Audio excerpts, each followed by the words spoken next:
It's an incredibly dynamic time in our industry right now.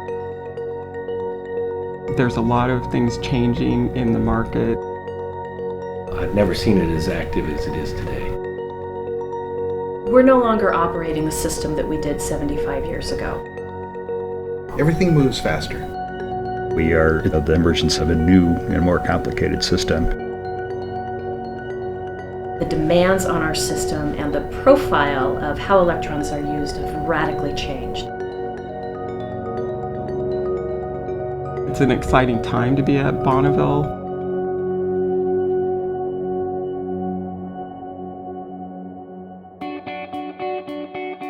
The West doesn't have a full-blown market except in California and Alberta. There's been an emerging interest in an energy imbalance market.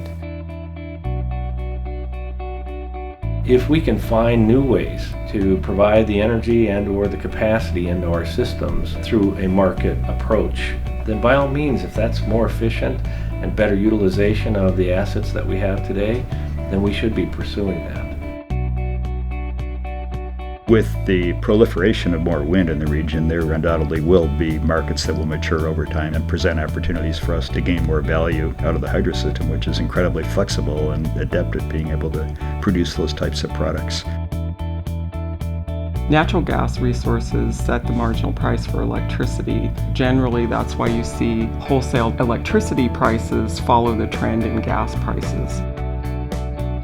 And we continue to be an entity that under most water years has a significant surplus and sells into these wholesale markets. To the extent to which those prices are going down, our secondary revenues come down as well. All of that adds up to lower prices, which on one hand are good for consumers, but on the other hand, we need to really carefully manage our costs.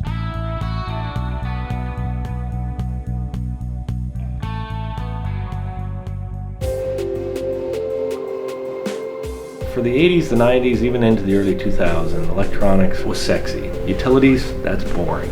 Now what we're seeing is a real interest of where does energy come from and how do we utilize it the most efficient way.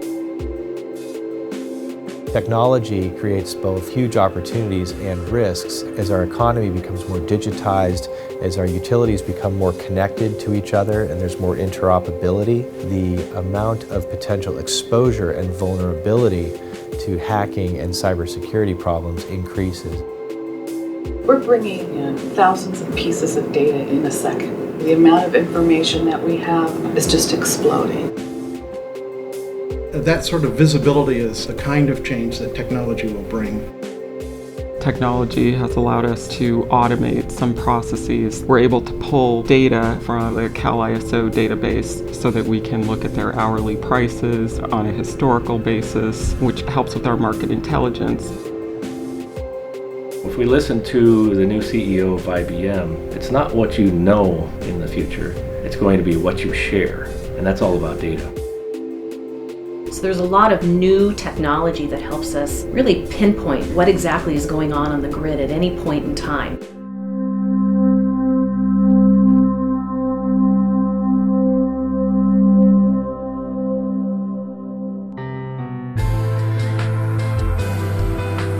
We are really natural resource stewards. It's a responsibility that we have to manage that natural resource in a way that not only is looking at the power value and maximizing that, but at the same time understanding what our obligations are and mitigating for the effects of power production.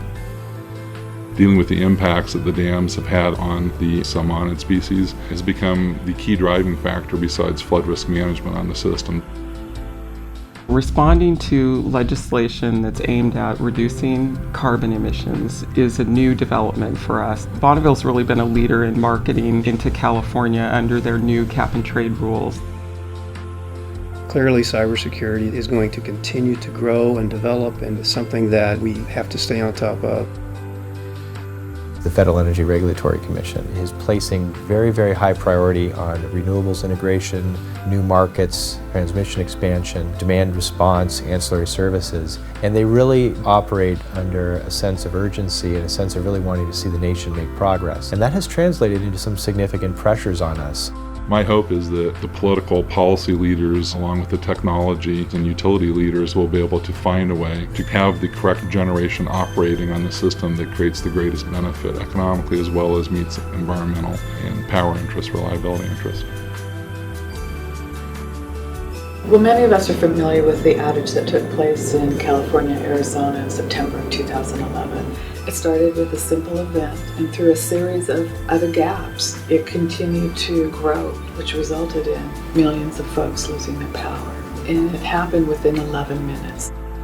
The changing regulatory environment in the face of the Southwest blackout meant that we had to be sharper about being able to do state estimation calculation. We had had a project in our portfolio for about 4 years already that did just that. So when the new regulatory requirement came through, Bonneville was all ready. WEC, as a result of the Southwest outage, is now having to separate themselves into two entities because they could not, as a compliance officer, monitor the other side of the house, which was the regional coordinator. What's really important and fundamental to us is the why behind compliance. Compliance is there for a purpose, and it's something that we truly believe in, and it's there to create greater reliability. Right? At the end of the day, we're all about delivering electrons. We are public servants, and with that comes regulators who want to assure that we're doing that. But that does require us to be much more tighter on our game than we used to be.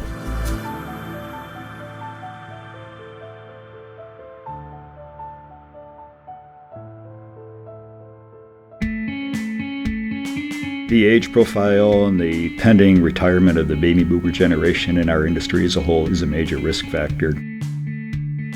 The whole idea of asset management, and in particular capital prioritization, and getting really smart and disciplined and focused about the way we're deploying our capital is going to be a major strategic thrust for the agency.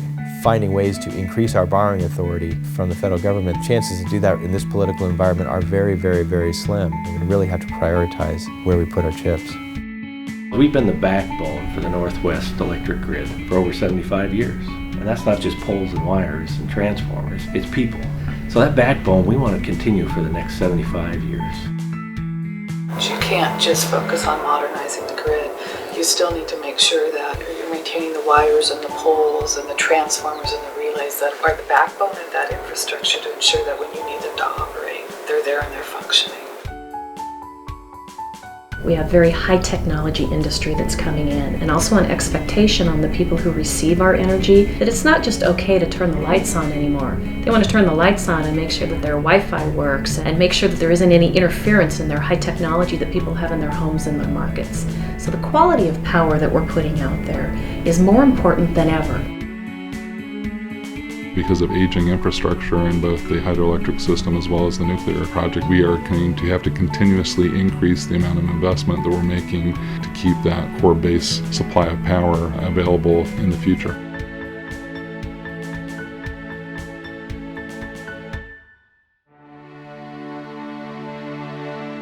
The electricity industry and the power sector are just one of the most central underpinnings of day-to-day life. It just fills me with meaning and excitement and enthusiasm and interest. And the ability to influence the lives of millions of people is just a huge opportunity. To me, it's exciting to see the changes coming, think about how we can proactively get ahead of the change, and also how do we apply technology at the same time to make sure that it can be as effective as possible. This is great, challenging, exciting work. It's really been an exciting time for us to deliver a lot more with what we already have.